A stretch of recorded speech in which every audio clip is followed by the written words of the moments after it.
Late Night Health continues. I'm Mark Allen, along with the insane Daryl Wayne. Returning to our show is Robert Rivenbark.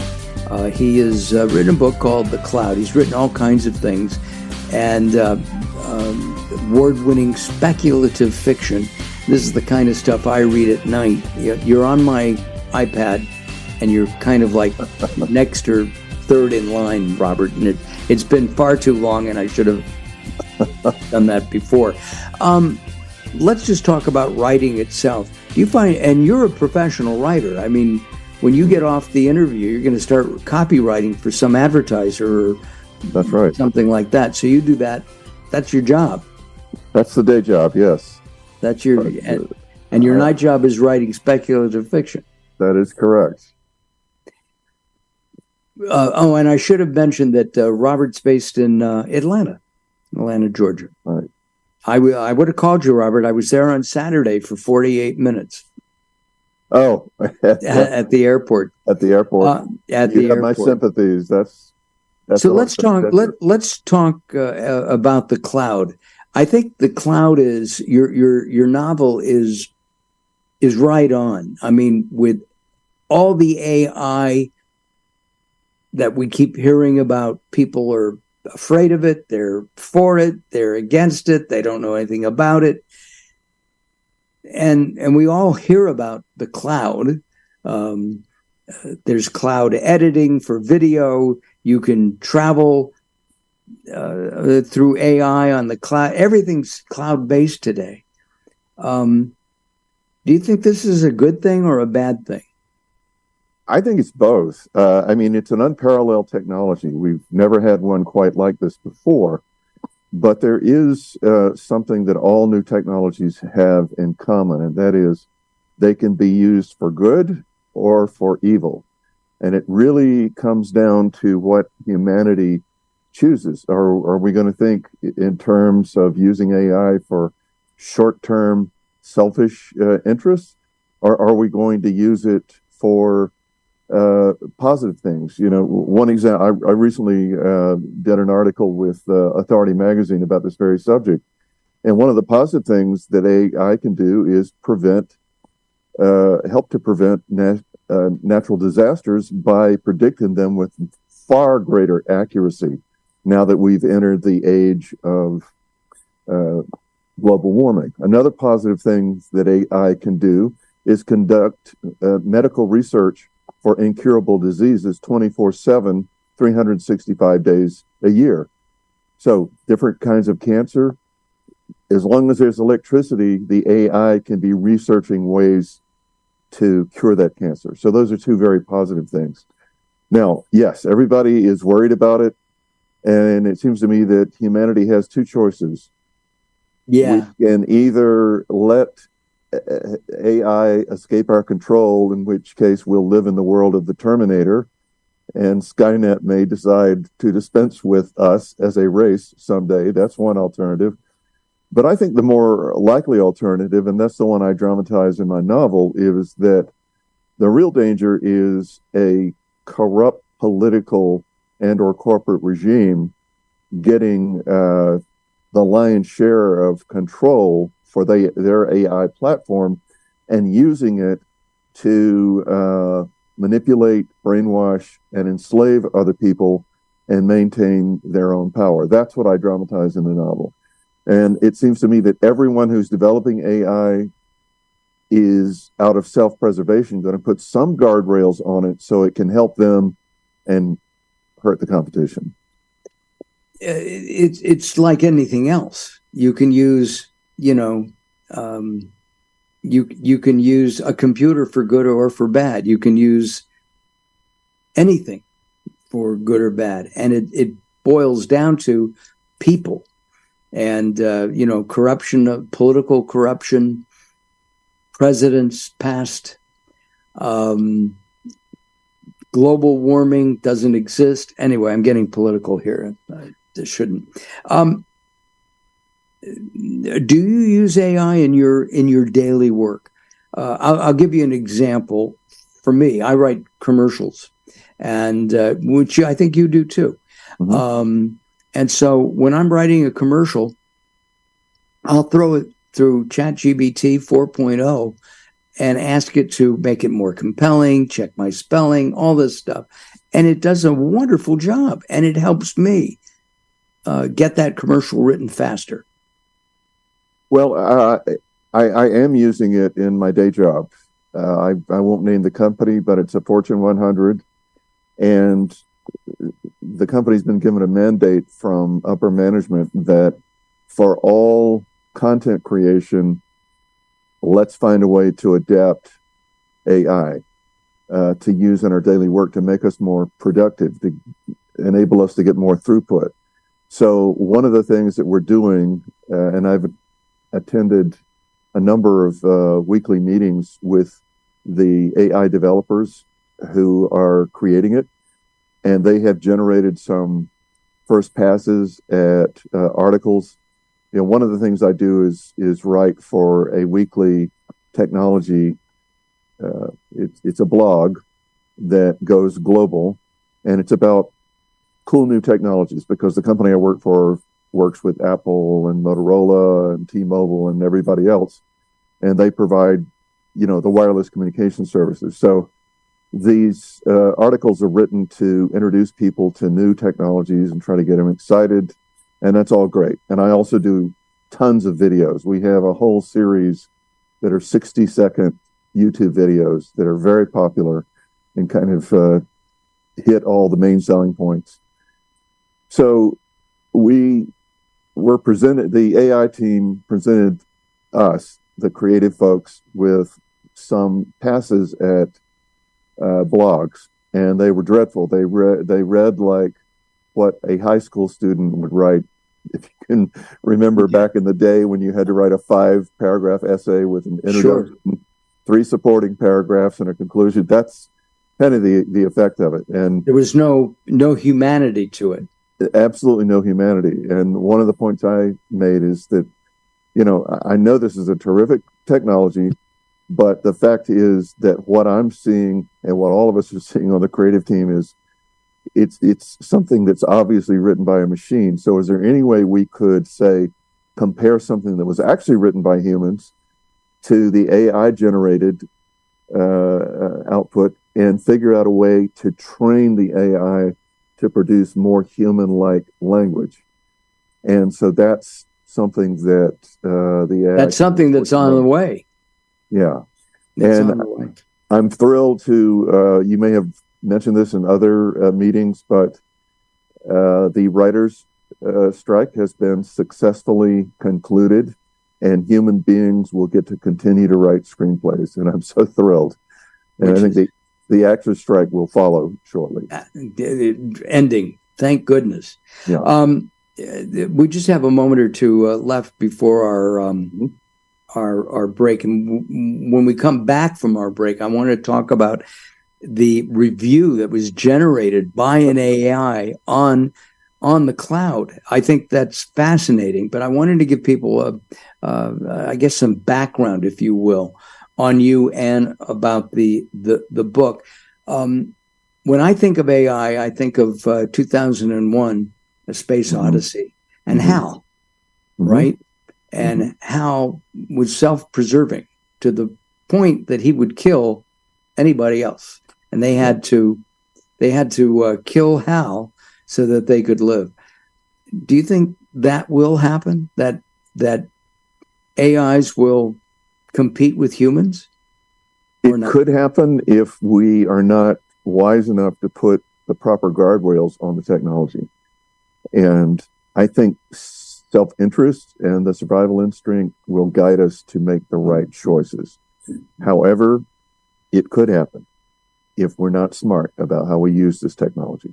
And going back to good and evil, our guest is Robert-Rivenbark. He has written a book. It's called The Cloud, and it's speculative science fiction.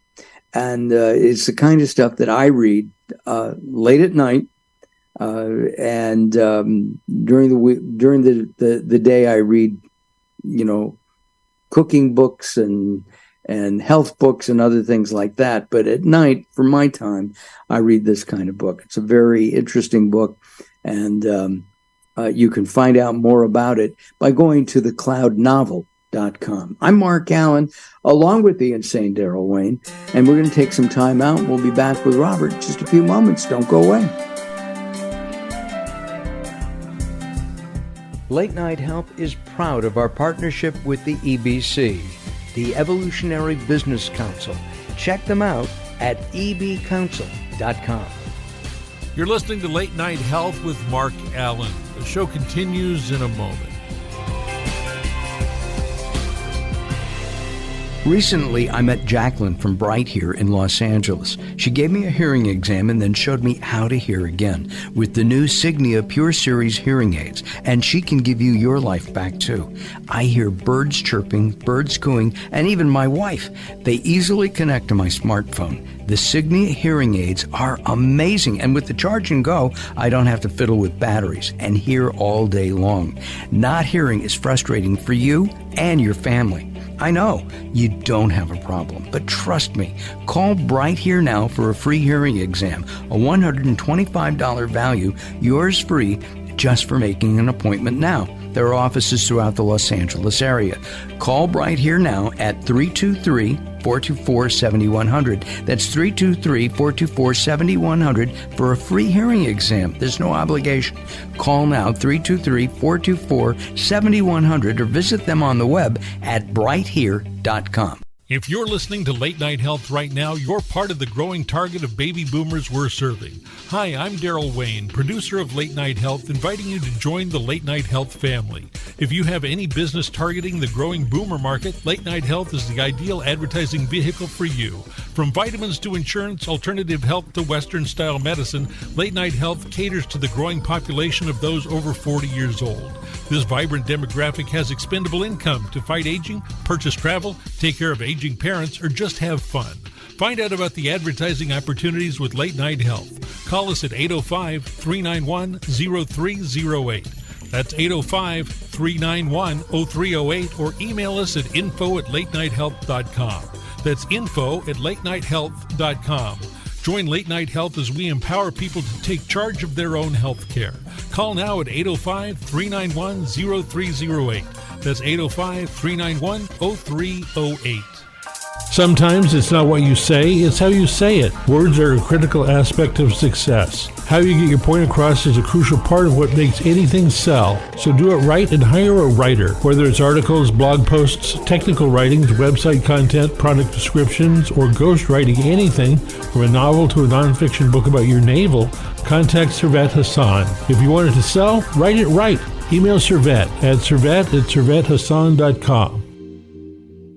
It's time to tackle a tough topic, one that affects us all. We're talking about sexism in the workplace. The award-winning Identifying the Elephant in the Room series is back and ready to tackle some complicated communications issues again. This spring, we're focusing on critical communication strategies in the face of sexism. Join us as we hear from professionals in the natural products industry who have valuable career lessons to share and real-world experience to discuss from all sides of the elephant. It's time to have an honest and open conversation about the impact of sexism in the workplace and how we can make it better for everyone. Identifying the Elephant in the Room series starts March 16th.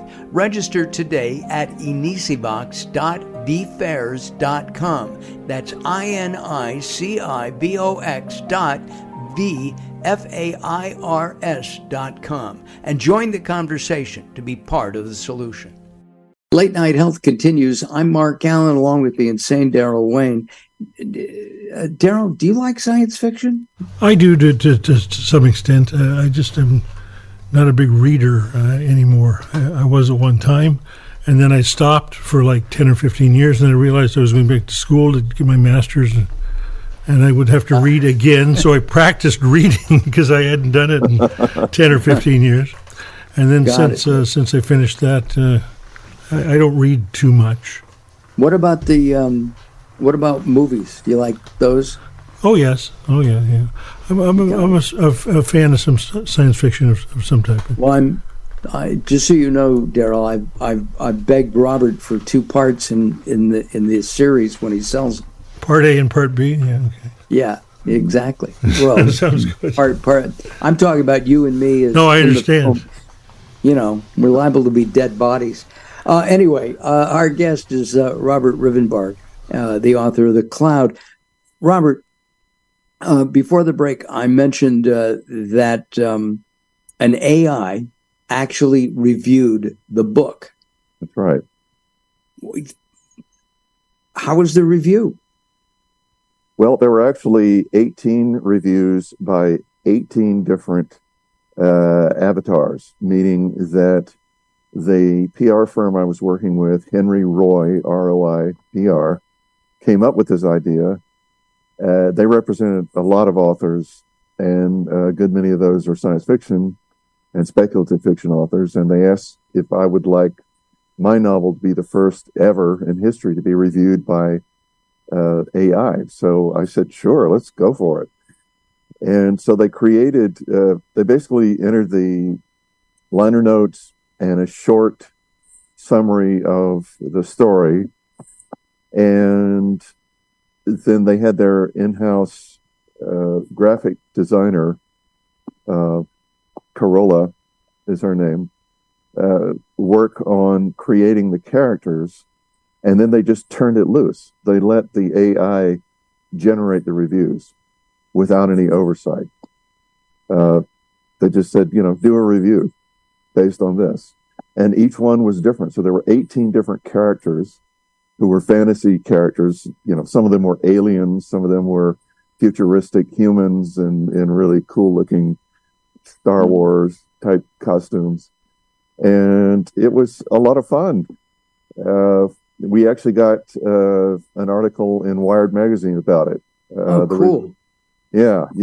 And so it was great fun. Of the 18 reviews by these avatars, what was the basic consensus? Good, bad, middle of the road?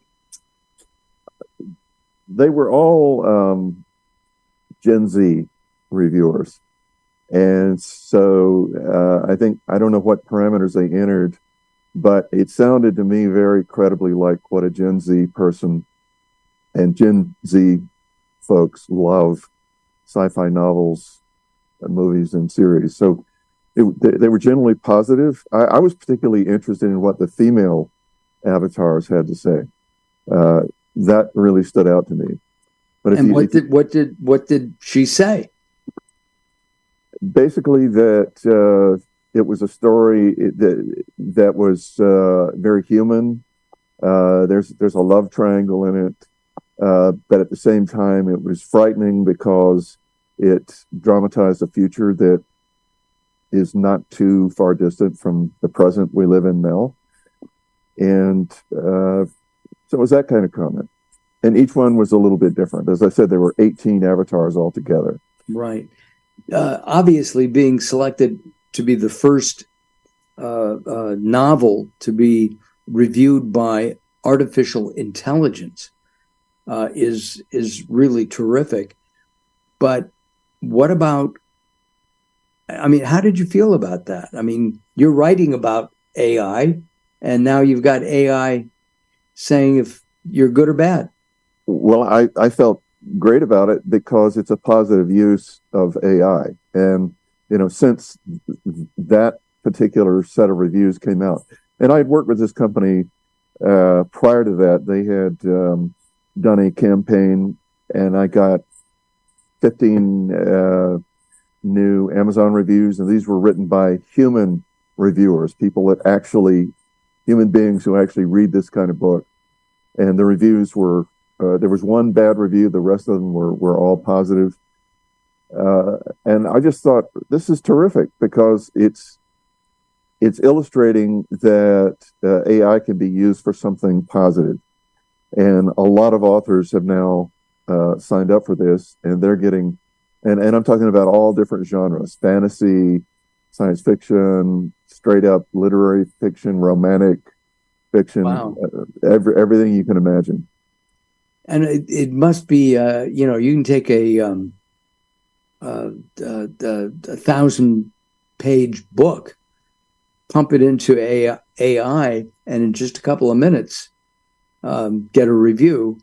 But if a human were doing that, you've got at least a week of reading, and then the writing begins. So the speed is amazing. It is. Let's talk about iRobot. iRobot by Isaac Asimov. It's one of my favorite books. All the robot wanted was to be human. And to be human, he had to die. I gave the story away, I guess. But and Robert Williams was in the film. Do you think that will happen? That an AI will become so human-like? I mean, you walk into your computer. I think you're an Apple guy, aren't you? An Apple guy? Oh, yes. All right. Absolutely. Always have been. So I walk into my office. You walk into your office. And you say, "Good morning, Mac," and it says, "Hi, Mark. How are you today? The weather is going to be, 80 degrees in Thousand Oaks.